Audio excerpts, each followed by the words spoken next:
Hello friends, I am Ubaidullah Kansari and welcome back to my channel. Hi, it's me. So in last video we have discussed about steady state heat conduction through plane and composite wall. We have derived heat transfer equation for combined conduction and convection through plane wall and composite wall. Also we have seen the overall heat transfer coefficient and we have solved a couple of problems on series and parallel combination of composite wall. In this video also we are going to solve a couple of problems on composite wall. So let's start our discussion with statement of the first problem.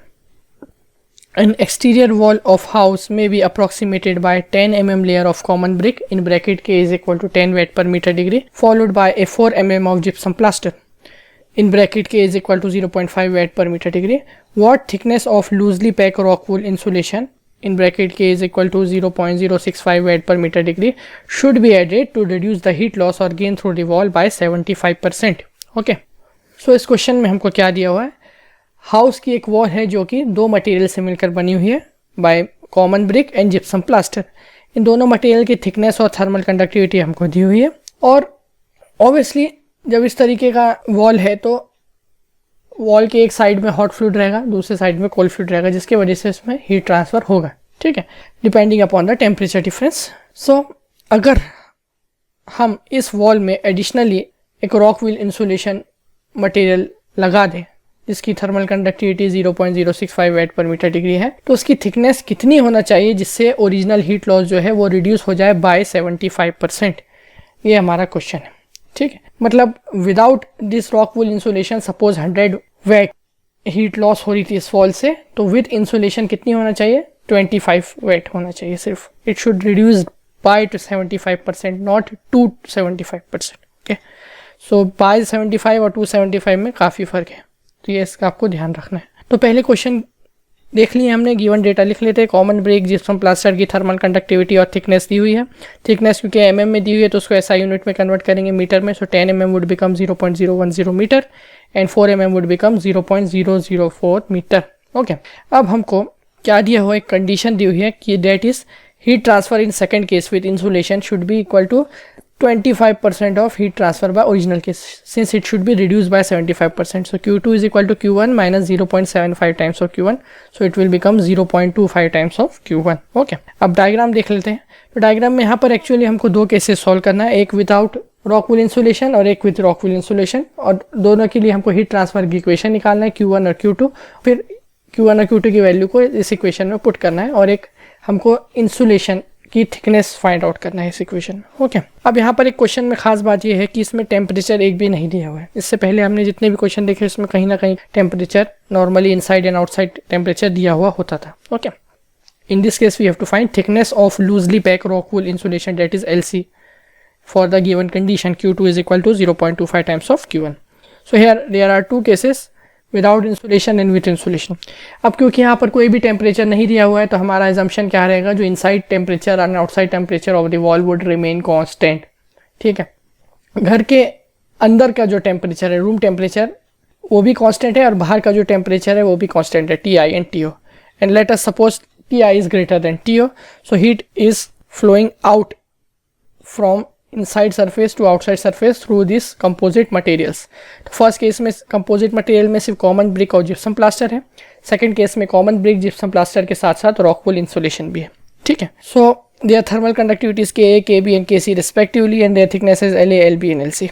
अब हमको क्या करना है, इसके equivalent circuit draw करना है. तो first case में क्योंकि यहाँ पर कोई भी कन्वेक्टिव हीट ट्रांसफर कोएफिशिएंट नहीं दिया हुआ है, ना ही इनसाइड सरफेस में ना ही आउटसाइड सरफेस में, तो हमको ऐसा अजम्पशन करना है कि यहाँ पर वॉल में और सराउंडिंग फ्लूइड में कोई भी कन्वेक्शन नहीं है, तो अंदर के रूम का जो भी टेम्परेचर रहेगा वही वॉल का इनसाइड टेम्परेचर रहेगा TI. सिमिलरली हाउस के बाहर की जो एयर का जितना टेम्परेचर रहेगा वही आउटसाइड टेम्परेचर रहेगा, ऐसा हम अजम्पशन कर सकते हैं and that temperature would remain constant. Okay, अब ये रॉक वुल इंसुलेशन एक एडिशनल मटेरियल इस वॉल में लगाने से आउटसाइड सराउंडिंग एयर टेम्परेचर में कोई चेंज नहीं आएगा. So TI and TO are constant in both the cases. तो अगर हम इनका सर्किट ड्रॉ करेंगे इक्विवेलेंट सर्किट तो कुछ इस तरीके से आएगा. फर्स्ट केस में दो ही रेजिस्टेंस आएंगे, दो मटेरियल है तो RA and RB and the temperature would be TI, T1 and TO suppose, and heat transfer through this composite system is suppose Q1. Now in second case the heat transfer is suppose Q2 और यहाँ पर 3 resistance आएंगे RA, RB and RC and temperature would be TI, T1 dash, T2 and TO. Why I have written TI dash here? Because in this case temperature is different from the first case. क्यों ऐसा? क्योंकि यहाँ पर जो material है उनका thermal resistance तो दोनों केसेस में सेम रहने वाला है, बट हीट ट्रांसफर चेंज होने की वजह से टेम्परेचर ड्रॉप दोनों केसेस में चेंज हो जाएगा. Okay, since temperature drop is a product of heat flow into thermal resistance, so since here heat flow is changing therefore temperature drop will also change. तो अब हमको क्या करना है, दोनों केसेस एज्यूम करके प्रॉब्लम को आगे सॉल्व करना है. So first case is without insulation. So Q1 is equal to delta T by R equivalent. Therefore T1 minus TO would be RA plus RB. Now since material A and material B both are plane wall, therefore its thermal resistance can be written as L by Ka. For material A it would be LA by Ka into A and for material B it would be LB by KB into A. अब इसमें से हमको area फिलहाल पता नहीं है, temperature difference भी कुछ पता नहीं है हमको, तो उसको एज इट इज़ रहने देंगे. बाकी जो नॉन क्वांटिटीज़ हैं उनकी वैल्यू पुट कर देंगे. So Q1 is equal to TI minus TO, LA, KA, LB, KB की वैल्यू मैंने यहाँ पर पुट कर दिया. अब डिनोमिनेटर में से A कॉमन निकाल के अगर मैं ऊपर भेज दूँ तो Q1 is equal to ATI minus TO upon 0.010 divided by 10 plus 0.004 divided by 0.5. Okay, now pause the video and calculate the value of Q1 in terms of A into TI minus TO. You will get some constant. Okay. So after solving what we will get Q1 is equal to 111.111 A into TI minus TO. Okay, तो ये हमको Q1 की value मिली without insulation. अब यहाँ पर temperature difference और area के बारे में कोई भी डेटा नहीं दिया हुआ है तो हम इसको एज इट इज़ रहने देंगे. Now we have to consider second case that is with rock wool insulation. So with rock wool insulation Q2 is equal to delta T by R equivalent, and in R equivalent we have 3 resistance in this case. So Q2 is equal to TI minus TO upon RA plus RB plus RC.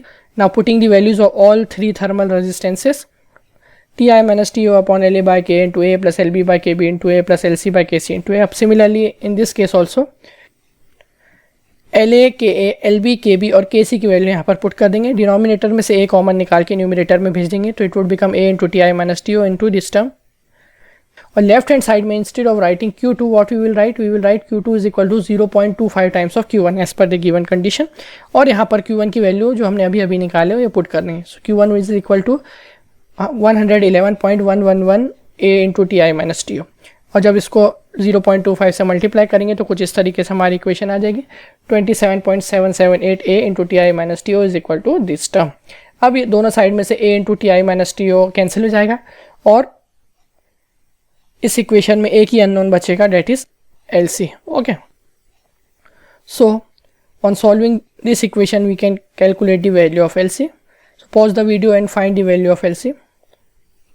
So on solving we get LC is equal to 1.755 into 10 raised to the power minus 3 meter, or it can be written as 1.755 mm. Okay, तो ये काफ़ी easy question था, बहुत आसानी से हमने solve कर लिया इसको. सिर्फ हमको यहाँ पर एक कंडीशन ध्यान में रखना है कि इस तरीके का कोई क्वेश्चन आए जिसमें टेम्परेचर की कोई भी वैल्यू नहीं दी हुई तो हमको inside most temperature and outside most temperature को कॉन्सेंट्रेट करके ही प्रॉब्लम सॉल्व करना है. ठीक है, अब देखते हैं नेक्स्ट प्रॉब्लम इसका कैसा है. So a wall of furnace is made up of inside layer of silica brick 120 mm thick covered with a layer of magnetized brick 240 mm thick. The temperature at inside surface of silica brick wall and outside surface of magnetized brick wall are 725 degrees Celsius and 110 degrees Celsius respectively. The contact thermal resistance between two walls at the interface is 0.0035 degrees Celsius per watt per unit wall area. If the thermal conductivity of silica and magnetized brick are 1.7 watt per meter degree Celsius and 5.8 watt per meter degree Celsius, calculate the rate of heat loss per unit area of the wall and temperature drop at the interface. Okay, तो हमने अभी question यहाँ पर अच्छे से पढ़ लिया है. अभी गिवन डेटा लिख लेते हैं. तो बेसिकली क्वेश्चन में क्या दिया हुआ है, एक फर्नेस की वॉल है जो कि कंपोजिट मटेरियल से बनी हुई है. वो मटेरियल के बारे में हमको डिटेल दी हुई है कि मटेरियल है सिलिका ब्रिक और मैग्नेटाइज ब्रिक जिनकी थिकनेस हमको दी हुई है mm में, उसको हम मीटर में कन्वर्ट कर सकते हैं. और सिलिका ब्रिक का inside temperature and magnesite brick का आउटसाइड टेम्परेचर, मतलब बेसिकली फर्नेस का inside most temperature and outside most temperature दिया हुआ है 725 degree Celsius and 110 degree Celsius. तो अब तक हमने जितने भी कंपोजिट वॉल वाले क्वेश्चन सॉल्व किए तो वहाँ पर बाय डिफ़ॉल्ट हमारा ये अजम्पशन रहता था कि हम दो मटेरियल को जब ज्वाइन कर रहे हैं तो उन दोनों के बीच में जो कॉन्टैक्ट है वो परफेक्ट कॉन्टैक्ट. तो परफेक्ट कॉन्टैक्ट होने की वजह से at the interface there is no drop in temperature. The temperature drop only takes place along the material gradually, but in this case due to imperfect contact there would be a sudden drop in temperature at the interface. Now how we can identify that there is a sudden drop in temperature at the interface?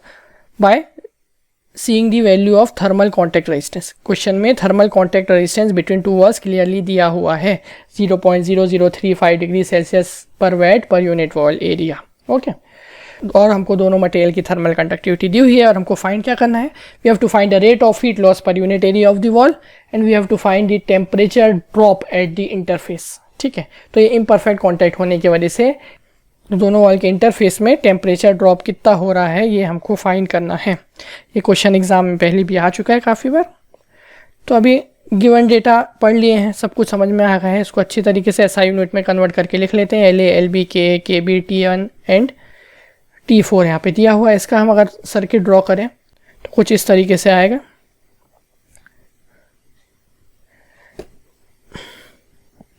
ठीक है, T1 is the inside temperature of the silica brick, T4 is the outside some temperature of the magnetized brick and T2 minus T3 is the temperature drop at the interface. Okay, अब इनके material के thickness LA, LB हमको दिया हुआ है mm में, उसको metre में हमको कन्वर्ट करना है. उसके अलावा थर्मल कॉन्टैक्ट रेजिस्टेंस दिया हुआ है per unit area, so 0.035 by A हमने कंसीडर कर लेंगे इसको. K और KB क्वेश्चन में भी दिया हुआ है ऑलरेडी SI यूनिट में, तो उसको कन्वर्ट करने की ज़रूरत नहीं है. इसका इक्विवेलेंट सर्किट बनाया तो यहाँ पर टोटल 3 रेजिस्टेंस आएंगे. क्योंकि कोई कन्वेक्शन के बारे में इन्फॉर्मेशन नहीं दिया हुआ है हमको, तो हम कन्वेक्शन रेजिस्टेंस नहीं आएगा. 2 मटेरियल हैं तो उनके 2 कंडक्टिव थर्मल रेजिस्टेंस आएंगे और एक क्वेश्चन में जो दिया हुआ है थर्मल कॉन्टैक्ट रेजिस्टेंस वो आएगा. So there would be 4 temperatures T1, T2, T3 and T4, out of which T1 and T4 are known, and we have to find the difference in temperature T2 minus T3 and the amount of heat loss per unit area of the wall. Okay, that is Q by A we have to find. Okay, Q by A and temperature drop at the interface T2 minus T3. So start करेंगे solution. So from general equation of heat transfer, Q is equal to delta T by R equivalent. So R equivalent can be written as RA plus R contact plus RB since all 3 thermal resistances are in series. अब यहाँ पर हम R contact की value कितनी दी हुई है question में 0.0035 by A. RA and RB are the conductive thermal resistance for plane wall, so its value can be written as LA by KA into A and LB by KB into A. अब ये denominator में से A को हम जब common निकालेंगे तो पहले न्यूमरेटर में जाएगा और न्यूमरेटर से जब हम लेफ्ट हैंड साइड में भेजेंगे तो वापस से डिनोमिनेटर में आ जाएगा. तो इक्वेशन किस तरीके से मॉडिफाई हो जाएगी. Q by A is equal to T1 minus T4 upon LA by KA plus 0.0035 plus LB by KB. ठीक है, अब यहाँ पर LA, KA, LB, KB, T1, T4 सारी वैल्यूज़ हम यहाँ पर पुट कर देंगे. सारी वैल्यूज़ क्योंकि क्वेश्चन में डायरेक्टली दी हुई है. तो pause the video and calculate the value of heat loss per unit area.